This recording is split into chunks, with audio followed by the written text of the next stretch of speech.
Michael and I recently read the same book at the same time, and we both loved it. We're going to talk about it in a second. Stick around.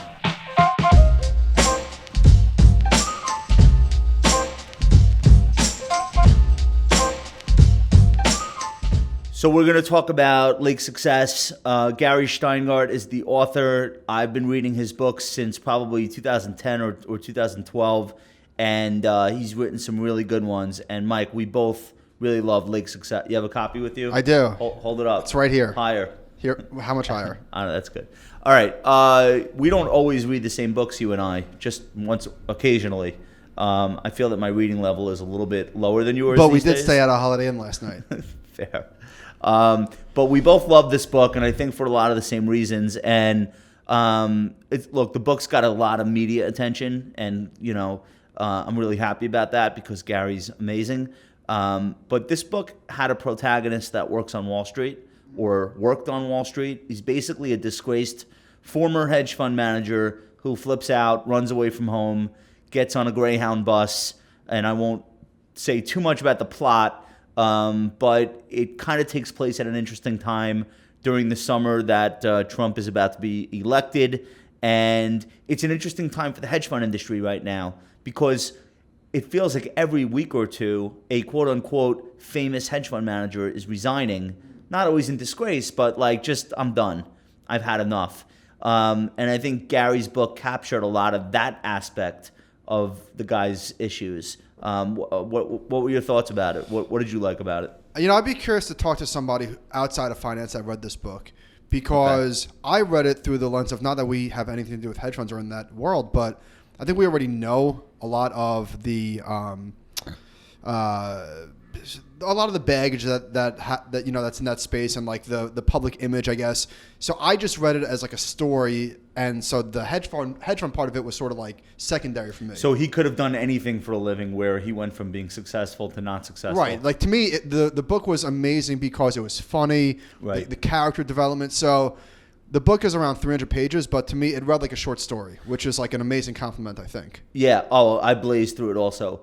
I think because there's so much humor in it, you don't really feel like you're reading. You feel like you're like just experiencing the story and you're laughing. And one of the amazing things about this was that this guy Barry Cohen is a real asshole. Like he has no redeeming qualities, and yet you hate him from the first chapter, but you don't really hate him. He's a very bad person. Yeah.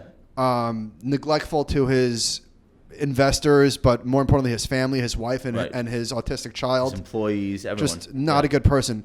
And yet, there was a few moments in the book where you felt sympathetic towards him. Yeah. And it was very confusing because you're like, wait a minute, but it just goes to show like the quality of the writing and the storytelling. Now, you don't read a ton of novels. No, you almost never read fiction. Correct. So the hedge fund aspect of it to me was interesting because I've actually met a lot of the people that the character is patterned on.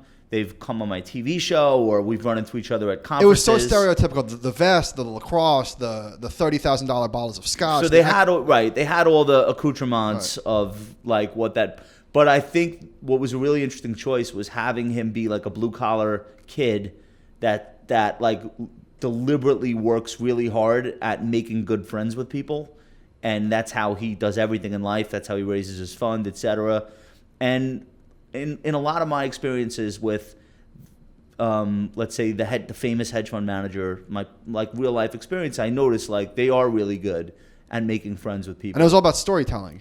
They tell great stories, and they also and Gary told we hung out with Gary after we had read the book, and he was saying it's always a blue collar guy that has to kill himself to get to that upper level, like. It's almost never somebody who was born into that position. Right. You know what's interesting? He said that he liked these people. Like he's friends with these people that he interviewed for the book. Still talks to them. I would be curious from somebody's point of view because it's not a caricature.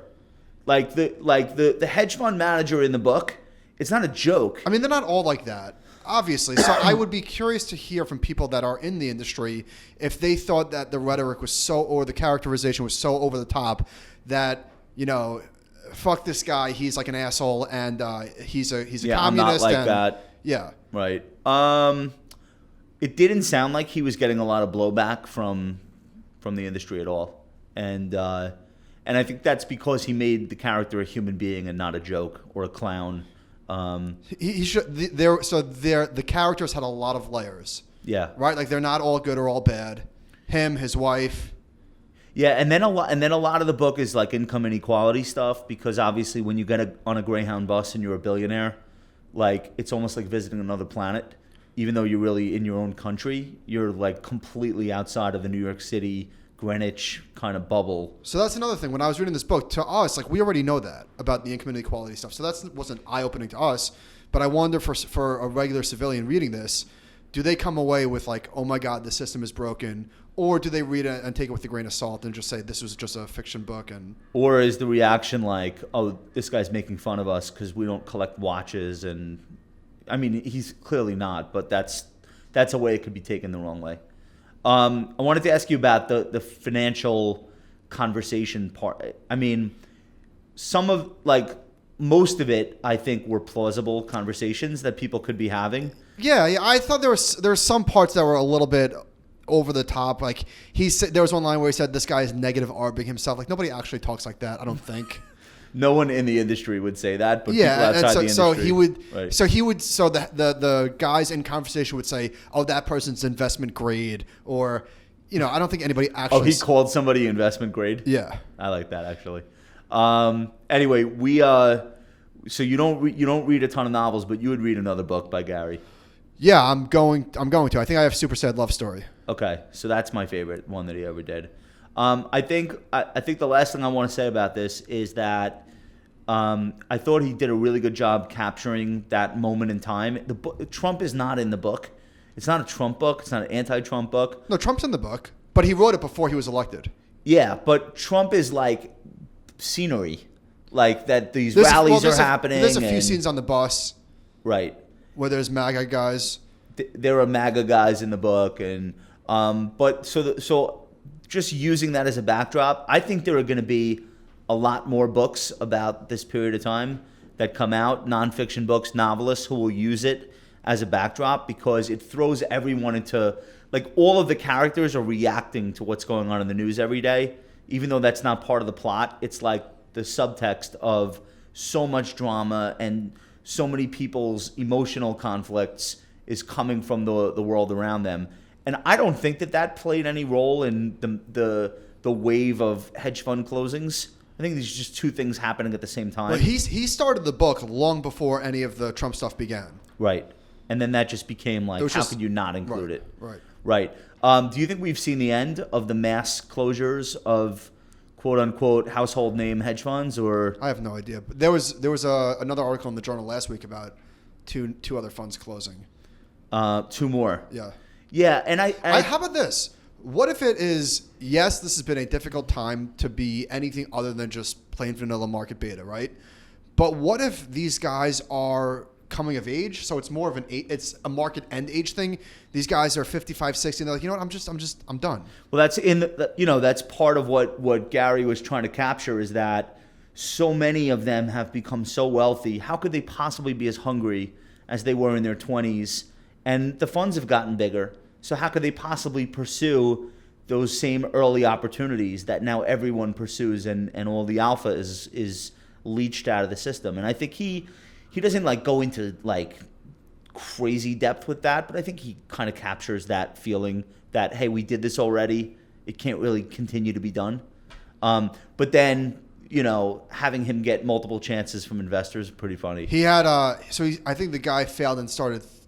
He closed, opened another one, closed, opened up another. And the last one, I forget the name, but funny. One of the names of the funds was hilarious. Right, and it was just like, all right, that fund didn't work out. He only made $100 million. It was like Last Chance Capital or something silly like that. Anyway, listen, this is a book that you will breeze through. It's really well done. Gary's a great author. You're going to want to read his other stuff. And take it from Michael, who does not read a ton of these types of books. If he likes it, it's got to be good. And next time, we're going to be discussing... Oh, do we know already? We do. Oh, wow. That's going to be a good one.